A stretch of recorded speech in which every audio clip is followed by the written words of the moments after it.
भी करेगा और बड़ा आदमी भी बन जाएगा। अकबर ने कहा देखो देवी, मंत्री तो समझदार आदमी को बनाया जाता है, और जितना समझदार बीरबल है उतना समझदार तुम्हारा भाई नहीं है। मंत्री पद तो किसी होशियार को ही बनाना पड़ेगा। तो पत्नी बोली अच्छा, आप हमारे भाई को पागल समझते हो? अरे हमारा भाई तो बड़ा होशियार है। राजा ने कहा होशियार है? बोले हाँ। तो राजा ने कहा परीक्षा करेंगे। बोले कर लेना। दूसरा दिन हुआ, राजा ने अपने साले को बुलाया और साले को 30 रुपया दिए, 30 रुपए, और 30 रुपए देकर के कहा कि भैया तुम बाजार में जाओ और बाजार में जाकर के 10 रुपए का तो यहाँ का लाना और 10 रुपए का वहां का लाना और 10 रुपए का ना यहाँ का ना वहां का लाना। जय श्री कृष्ण। ध्यान से समझना। 30 रुपए दिए और कहा कि 10 रुपए का यहाँ का लाना और 10 रुपए का वहां का लाना और 10 रुपए का ना तो यहाँ का ना वहां का, ये तीनों चीजें लाओ। साला गया बाजार में, पूरे बाजार में घूमा, सुबह से शाम हो गई। अब बाजार में ये चीजें मिलती ही नहीं है। अब ना तो कुछ यहाँ का होता, ना कुछ वहां का होता, ना यहाँ वहां का कुछ होता ही नहीं है, तो मिलेगा कहां से? शाम को लौट के आ गया। राजा ने कहा ले आए? साला बोला आप तो पागल हो गए दिखा, क्या मंगाया था? दुनिया में कहीं मिलता ही नहीं है। आपने कहा यहाँ का लाना, हमने पूरे बाजार में ढूंढा, यहाँ का दे दो, यहाँ का दे दो, यहाँ का, किसी के पास था ही नहीं। फिर हमने वहां का ढूंढा तो वहां का भी किसी के पास नहीं था। फिर हम पूरे बाजार में फिर घूमे, यहाँ वहां का कुछ मिल जाए, पर यहाँ वहां का भी नहीं मिला। जय श्री कृष्ण। तुम तो पागल हो गए।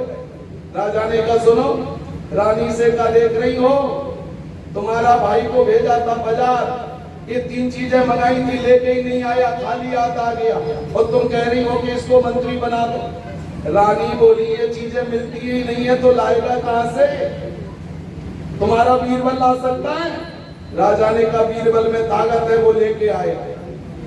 सो बीरबल को बुलाया गया और बीरबल को भी राजा ने 30 रुपए दिए।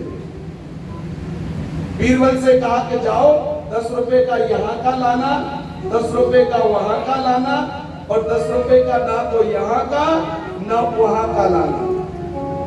बीरबल ने 30 रुपए लिए। मन में सोचा राजा तो पागल होगा भी क्या, ये चीजें मिलती ही नहीं है, लाएंगे कहां से? फिर सोचा एक काम करता हूं कि जो होगा सो शाम को होगा दरबार में, पहले लग रही है भूख, सो बढ़िया कचौड़ी खाई जाए। जय श्री कृष्ण। ऐसा तो राजा ने दे ही दे, अब भूख लग ही रही है तो पहले कचौड़ी खाओ, जो बाद में होगा सो देखेंगे। सो गया दुकान पे, 10 रुपए की 2 कचौड़ी ली, बढ़िया पेट भर के कचौड़ी खाई, 1 गिलास पानी पिया, आनंद आया। अब कितने खर्च हो गए? 10 रुपए। कितने रह गए? 20।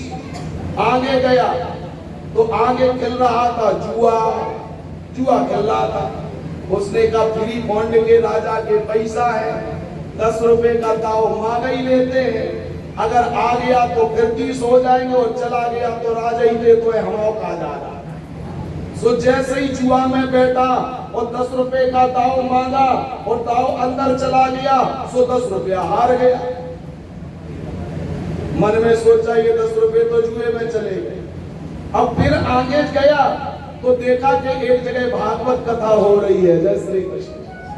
बीरबल ने कहा शाम को तो राजा के दरबार में हाजिरी लगानी है, पर उससे पहले घंटे 2 घंटे कथा ही सुन ले। सो बैठ गया कथा सुनने। कथा बहुत अच्छी लगी बीरबल को।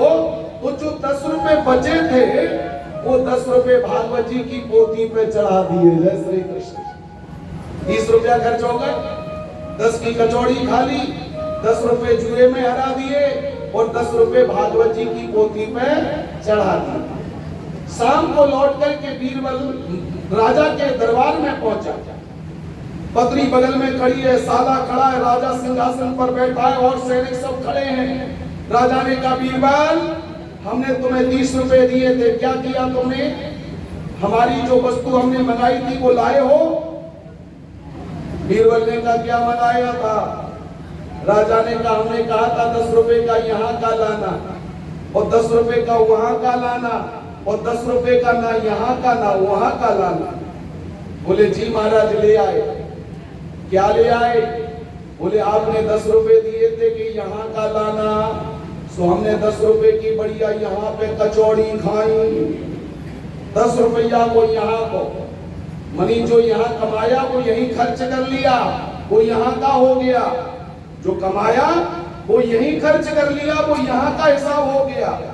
और बोले 10 रुपए का तुमने कहा था ना यहाँ का ना वहां का लाना, सो हमने 10 रुपया जुआ में हरा गए।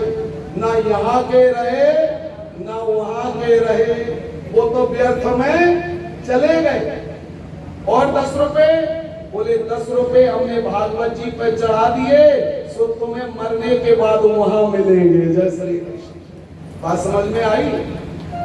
जो यहाँ खर्च कर लिया वो यहाँ का है। ये कपड़े पहन रहे हैं, ये क्रीम पाउडर लगा रहे हैं, ये यहाँ का हिसाब हो रहा है। और जो आप जुआ में फालतू जगह खर्च कर रहे हो, ना तो वो यहाँ को है ना वहां को है। और जो आप धर्म में खर्च कर रहे हो, धर्म में बेटा बेटी के विवाह में, भंडारे में, साधु संत की सेवा में, भागवत में, जो आप धर्म में खर्च कर रहे हो वो आपको मरने के बाद स्वर्ग में प्राप्त हो जाएगा। जय श्री कृष्ण। वो वहां के लिए, ये सत्य समझना। हम लोगों ने जितना कमाया है बड़े भाग्य से हम लोग दान कर पाते हैं, बड़े भाग्य से। हर व्यक्ति दान नहीं कर सकता। दान करने के लिए भी बड़ी हिम्मत होनी चाहिए। हिम्मत वाला व्यक्ति ही दान कर सकता है, नहीं तो व्यक्ति 5 रुपए भी किसी को दान में नहीं देना चाहता। पर हमारी भागवत कहती है कि जो आपने दान कर लिया वो आपको वहां प्राप्त हो जाएगा। जय श्री कृष्ण। इसलिए यहाँ के लिए खर्च करो और वहां के लिए प्रबंध करो। जय श्री कृष्ण। प्रबंध कब करना है? आज है तो आज ही वहां का प्रबंध कर लो। जय श्री कृष्ण।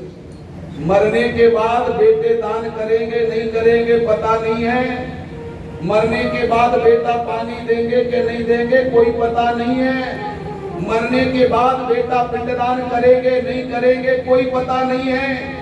इसलिए जीते जी अपने हाथों से ही कुछ ऐसा काम कर लो कि जब मर के जाएं तो वहां हमें सहज में सारी सुख सुविधाएं प्राप्त हो जाए।